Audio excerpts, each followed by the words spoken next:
Hello అండి, నా పేరు doctor D Srinivasa Rao, consultant neurologist, Medicover hospital, Secunderabad. So యూజువల్గా మా దగ్గరకు వచ్చే పేషెంట్స్లో చాలామంది పార్కిన్సన్ డిజీజ్ గురించి అడుగుతున్నారండి. పార్కిన్సన్ డిజీజ్ అంటే ఓల్డ్ ఏజ్లో యూజువల్గా పేషెంట్స్లు రిజిడ్ అయిపోవడం, అంటే స్లో అయిపోవడం, తన డైలీ యాక్టివిటీస్ని వాకింగ్ స్లో అయిపోవడము, లేకుంటే రిజిడిటీ అయితే స్టిఫ్నెస్ అయిపోవడం లిమ్స్ని, తర్వాత ట్రెమర్ అనేది కామన్గా చూస్తుంటాం అండి. వణుకుడు అనేది ఉంటుంది. వాళ్ళు ఏదైనా పని చేస్తున్నప్పుడు చేతుల్లో కప్ ఆఫ్ కాఫీ పట్టుకున్నా, టీ పట్టుకున్నా చేయి వణకడము, స్పూన్తో ఆహారం తీసుకుంటున్నప్పుడు వణకడము, ఇవన్నీ గమనిస్తుంటారు. బట్ యూజువల్గా వీళ్ళలో రెస్ట్ ట్రెమర్ అనేది కామన్గా ఉంటుంది అండి. రెస్టింగ్ పొజిషన్లో కూర్చున్నప్పుడు వాళ్ళ చేయి వణకడం అనేది సహజంగా గమనిస్తుంటాం.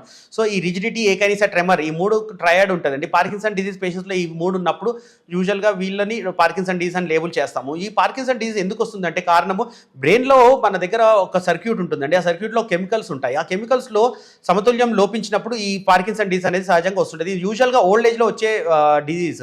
బట్ ఇవాళ రేపు యంగ్ పేషెంట్స్లో కూడా వస్తున్నది. అప్పుడు అది ఇచ్చినప్పుడు యంగ్ ఆన్సెట్ పార్కిన్సన్ డిజీజ్ అంటాము. సో ఈ పార్కిన్సన్ డిజీజ్లో ఈ కెమికల్స్ లోపించడం గల కారణాలను తెలుసుకోవాలి. ఇవి తెలుసుకోవాలంటే ఇనిషియల్గా మనం ఒకసారి ఎంఆర్ఐ బ్రెయిన్ అనేది కామన్గా చేస్తాము. అందులో మెదడులో ఉన్న కొన్ని భాగాల నుంచి ఎక్కడైతే ఈ కెమికల్స్ ప్రొడ్యూస్ అయితే వాటిల్లో ఏమైనా లోపాలు ఉన్నాయా, లేకుంటే వాటికి ఏదైనా డిస్టర్బెన్సెస్ ఉన్నాయా అని చూసుకుంటాం. అలాగే ఈ పార్కిన్సన్ సిమ్టమ్స్ కూడా కొన్నిసార్లు ఇలాంటి లోపాలు ఏం లేకున్నా కూడా కొన్ని డ్రగ్స్ వల్ల ఏమన్నా అయినా, లేక ఏదైనా ఇంటాక్సికేషన్ చేసినా, లేకుంటే ఏదైనా డ్రగ్ అబ్యూజ్లు అయినా, అలాంటి సందర్భాల్లో కూడా వచ్చే సిమ్టమ్స్ ఉంటాయి.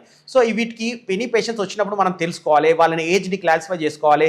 తో పాటుగా వాళ్ళు ప్రీవియస్ మెడిసిన్స్ ఏమైనా తీసుకున్నారా, లేకుంటే they are under any influence అని తెలుసుకొని ఆ విధంగా మనం ఈ పార్కిన్సన్ సిమ్టమ్స్ని ఫస్ట్ క్వాంటిఫై చేసుకోవాలి. అలాగే ఇవి చేసుకున్నాక, మనం స్కానింగ్ చేసుకున్నాక, దాని తర్వాత వాళ్ళకు మెడిసిన్స్ అనేది చాలా ఉన్నాయి. ఇవాళ రేపు ఈ ఓల్డ్ ఏజ్లో వచ్చిన పేషెంట్స్ని వాళ్ళు చాలామంది మేము చూస్తుంటే నెగ్లెక్ట్ చేస్తుంటారు. కానీ డెఫినెట్గా మందులు ఉన్నాయండి. సో ఈ మందులు డోసేజ్ని అడ్జస్ట్ చేసుకుంటూ వీళ్ళకి సరైన డోసేజ్ టాబ్లెట్స్ అడ్జస్ట్ చేసినప్పుడు ఈ సిమ్టమ్స్ ఇంప్రూవ్ మనం చూస్తుంటాం.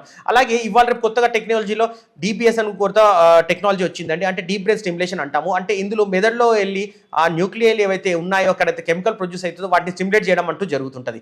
సో ఇలాంటి సిమ్టమ్స్ ఉన్న పేషెంట్స్, పార్కిన్సన్ డిజీజ్ పేషెంట్స్, అంటే ఎవరైతే స్లో అయిపోయి ఉన్నారో, చేయి వణుకడం జరుగుతుంది, ఫ్రీక్వెంట్ ఫాల్స్ ఉంటున్నాయి, అండ్ ఎక్కువ వేగంగా నడవలేకపోతున్నారు, వంగిపోయి నడుస్తున్నారు, ఇలాంటివన్నీ నెగ్లెక్ట్ చేయకుండా ఈ సిమ్టమ్స్ని మీరు గుర్తించి దగ్గరలో ఉన్న న్యూరాలజిస్ట్ని సంప్రదించి ఈ మెడిసిన్స్ వాడి అవసరం ఉంటే డిబిఎస్ కూడా చేసుకొని సాఫీగా వాళ్ళ జీవన విధానం సాగించడానికి దోహదపడుతుంటాయి. కాబట్టి don't neglect Parkinson disease. Please attend your neurologist. Thank you.